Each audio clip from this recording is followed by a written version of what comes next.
වසර 11 දරුවෙක් විතර. ඔයාට තමයි අද මේ වීඩියෝ එක. මිනිත්තු 10න් අපි සූදානම්. සාපේක්ෂ පරමාණු ස්කන්ධය සමග මෞල සංකල්පය බොහොම ලස්සනට පැහැදිලි කරන්න. රැඳෙන්න අවසන් වෙනකම් වීඩියෝ එකත් එක්ක. ඔයා දැනටමත් දන්නවනේ මම විශ්වාස කරනවා. කිසියම් මූලද්‍රව්‍යයක් සැරිලා තියෙන කුඩාම ඒකකය වෙන්නේ පරමාණු. ඉතින් පරමාණුවට ස්කන්ධයක් තියෙනවා. ඔව් ඒක ඉතාමත්ම කුඩා ස්කන්ධයක්. උදාහරණයක් අපි කාබන් පරමාණුවක් ගමු. කාබන් පරමාණු ස්කන්ධය මෙන්න මේ වගේ ඉතාම කුඩා එකක්. තවත් උදාහරණයක් ගමු. සෝඩියම් පරමාණු. ඒකත් මෙන්න මේ වගේ ඉතාම කුඩා ස්කන්ධයක් තමයි තියෙන්නේ. මෙන්න මේ වගේ ඉතාම කුඩා ස්කන්ධයක් හිමි මේ පරමාණු වල ස්කන්ධ අගේ කුඩා නිසාම සූදානම් වන විද්‍යාඥයෝ කිසියම් ස්කන්ධයකට සාපේක්ෂව තවත් පරමාණුවක ස්කන්ධය ඉදිරිපත් කරන්නට. මොකද්ද මේ සාපේක්ෂ කතාව? ඒක නිකන් මෙන්න මේ වගේ කතාවක්. මෙන්න මේ බෝඩ් එක දිහා බලන්න.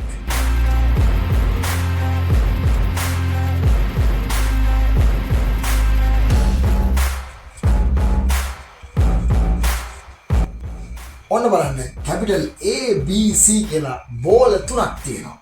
A බෝලේ ස්කන්ධය ග්‍රෑම් 10යි. B බෝලේ ස්කන්ධය ග්‍රෑම් 2යි. C බෝලේ ස්කන්ධය ග්‍රෑම් 20යි. දැන් බලමු කොහොමද මේක සාපේක්ෂව ඉදිරිපත් කරන්නේ කියලා. මේ තියෙන්නේ බෝලවල සැබෑ ස්කන්ධ. අපි දැන් යනවා මෙන්න මේ බෝල තුනේ එකක් තෝරගන්න. අපි තෝරගමු මෙන්න මේ B කියන බෝලය. මේ B බෝලය තෝරගෙන මේ B බෝලේ ස්කන්ධය වගේ අනෙක් බෝලවල ස්කන්ධ අපි ප්‍රකාශ කරමු.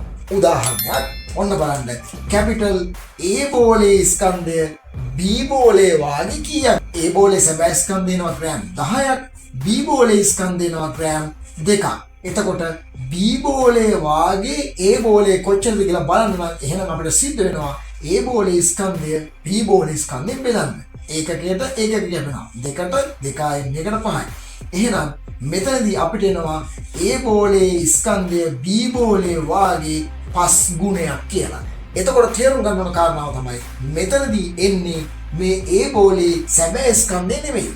මෙතනදී එන්නේ A බෝලේ ස්කන්ධය B බෝලේ වාගේ කී ගුණයක්ද කියන එක. එතකොට මෙන්න මේ උදාහරණයක් ඔළුවේ තියාගෙනම අපි යන් පරමාණු කියන කුඩා ස්කන්ධයක් සහිත ඒකකවල සාපේක්ෂ වශයෙන් කොහොමද මේ ස්කන්ධය හොයන්නේ කියන කතාව. A බෝලේ B බෝලේ C බෝලේ වගේ විද්‍යාඥයෝ ඈත අතීතයේදී විවිධ පරමාණු වල ස්කන්ධයන් සාපේක්ෂව බැලීම සඳහා යොදාගෙන තිබුණා. නමුත් පසුකාලීනව විද්‍යාඥයෝ තෝරගත්තා එක්තරා විශේෂිත පරමාණුවක්. ඒ තමයි කාබන් කියන පරමාණුව. නමුත් ප්‍රශ්නයක් තියෙනවා. කාබන් කියන පරමාණුවේ ප්‍රධාන සමස්ථානික තුනක් තියෙනවා. ඒ තමයි මේ බෝඩ් එකේ දැන් ලියන්නේ. මෙන්න මේ විදිහට එකම මූලද්‍රව්‍ය හෙවත් කාබන් මූලද්‍රව්‍යයට වෙනස් පරමාණු ත්‍රිත්වයක් හඳුනා ගන්න පුළුවන්. එකක් C612, C613, C614 කියන සමස්ථානික. ඔබ දන්නවා සමස්ථානික කියලා කියන්නේ එකම මූලද්‍රව්‍යයේ වෙනස් ස්කන්ධ ක්‍රමාංක තියෙන පරමාණු. ඉතින් විද්‍යාඥයෝ මෙන්න මේ සෑම පරමාණුවකටම නිශ්චිත වූ ස්කන්ධාගයක් තියෙනවා. නමුත් මොවුන් මේ වෙලාවේදී සාපේක්ෂව මනින්ද යොදා ගන්නා පරමාණු විදිහට තීරණය කරන්නේ C612 කියන සමස්ථානික පරමාණු. එහි ස්කන්ධය දැන් බලා ගන්න පුළුවන්. මේ තමයි කාබන් 612 සමස්ථානික පරමාණුවේ ස්කන්ධය. ඉතින් සාපේක්ෂව මනින ස්කන්ධයේ විදිහට විද්‍යාඥයෝ මෙන්න මේ C612 සමස්ථානික පරමාණුවේ ස්කන්ධය මෙන්න මේකම පාවිච්චි කරේ නැහැ. ඒගොල්ලෝ යොදාගත්තේ මෙන්න මේ ස්කන්ධෙමුත් 12න් පංගුවක්. ඒ කියන්නේ මෙන්න මේ ස්කන්ධය අපි හරියටම බෙදනවා 12න්.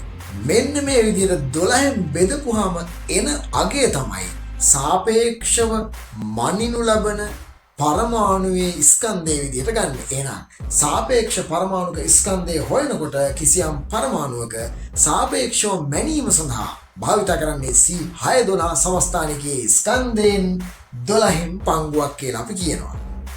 ඒ අගය තමයි මේ ලියලා තියෙන්නේ. ඔන්න එමුනම් මෙන්න මේ කාබන් 612 සමස්ථානිකයේ මෙන්න මේ දැක්වෙන ස්කන්ධය ඇසුරෙන් මේකට සාපේක්ෂව අනිත් පරමාණු වල ස්කන්ධය කොච්චර අගයක්ද කියලා කියන එකට තමයි කියන්නේ සාපේක්ෂ පරමාණුක ස්කන්ධය ගණනය කරනවා කියලා. අපි උදාහරණයක් බලමු.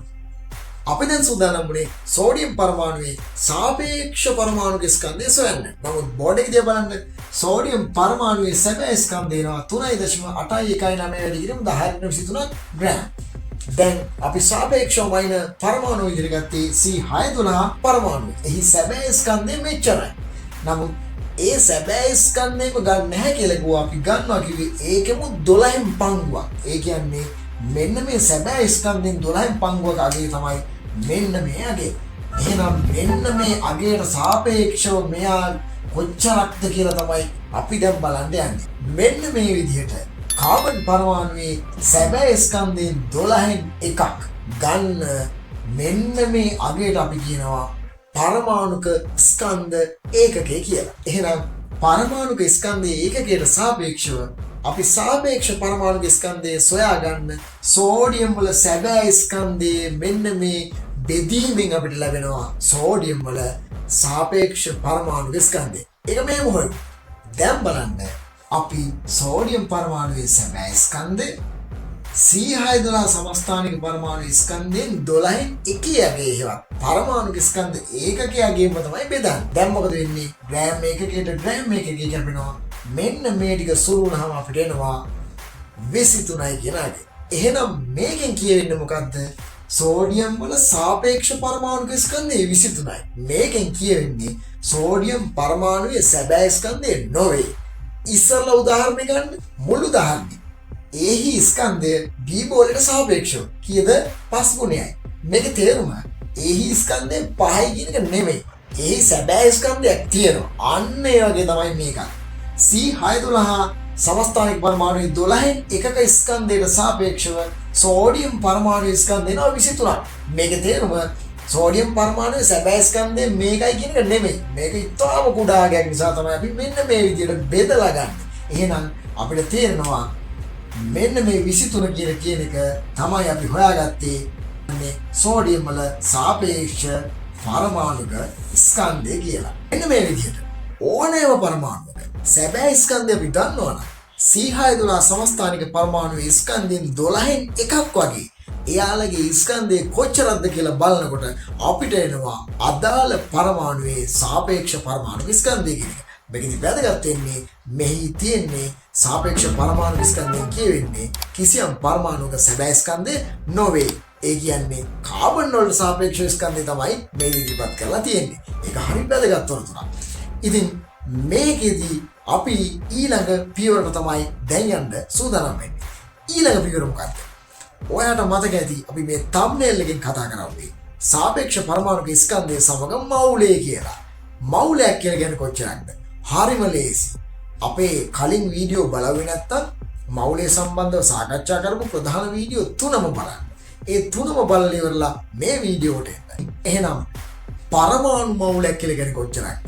අර විදිහට ගණන් කරන්න ඕනේ නැහැ. අවගාඩ්‍රෝ සංඛ්‍යාවක්. පරමාණු මවුලයක් ගන්න හරිම ලේසි. කොහොමද කරන්නේ? විද්‍යාගාරේ කිසියම් පරමාණුවක මෙන්න මේ ආකාරයට අපි ගණනය කරපු සාපේක්ෂ පරමාණුක ස්කන්ධය දන්නවා නම් අන්න ඒ සාපේක්ෂ පරමාණුක ස්කන්ධයට සමාන හරියටම කිරාගත් ග්‍රෑම් ගානක් ගත්තොත් අන්න එතන තියෙනවා අදාළ පරමාණුවේ මවුල එකක්. ඒ කියන්නේ එතන තියෙනවා අදාළ පරමාණු අවගාඩ්‍රෝ සංඛ්‍යාවක්. මෙන්න මේ උදාහරණය බලන්න. එහෙනම් සෝඩියම් වල සාපේක්ෂ පරමාණුක ස්කන්ධය 23යි. අපි ගන්නවා සෝඩියම් වල සාපේක්ෂ පරමාණුක ස්කන්ධයට සමාන ග්‍රෑම් ගානක්. ඒ කියන්නේ ග්‍රෑම් 23ක්. මේදී කියන්නේ මෙන්න මේ ග්‍රෑම් 23 ඇතුලේ සෝඩියම් පරමාණු අවගාඩ්‍රෝ සංඛ්‍යාවක් තියෙනවලු. එකින් එක ගණන් කරවුවොත් ඒ කියන්නේ මෙතන සෝඩියම් මවුල එකක් තියෙනවා. එහෙනම් ඔයගොල්ලන්ට පැහැදිලි ඔයාලා දුන්නොත් කාබන් ග්‍රෑම් 12ක් හරියටම කිරාගෙන එතන කාබන් මවුල එකක් තියෙනවා පරමාණු. එතන කාබන් පරමාණු ගණන් කරවුවොත් එහෙම එතන තියෙනවා 6.02 වැඩි කිරීම 1023ක් හෙවත් අවගාඩ්‍රෝ සංඛ්‍යාවක්. එහෙනම් මෙන්න මේ කෙටි වීඩියෝ එකෙන් මං හිතනවා මේ මිනිත්තු 10 ඇතුළත ඔයා සාපේක්ෂ පරමාණුක ස්කන්ධය සමග මවුලය කියන කතාව පැහැදිලි කරගන්න නැති කියලා. ආරාධනා කරනවා තාමත් සයන්ස් මැග් ඔයා සබස්ක්‍රයිබ් කරලා නැත්නම් අනිවාර්යෙන් සබස්ක්‍රයිබ් කරන්න. මගේ යාළුවෙකුට පේන්න වීඩියෝ එක ෂෙයා කරන්න. ඊළඟ වීඩියෝ එක අපි හමු වෙන්නේ මෞලයත් එක්ක සාපේක්ෂ අණුක ස්කන්ධය ගැලවීම කොහොමද කියන එක කතා කරන්න. ඊළඟ වීඩියෝ එකේ හමු වෙමු.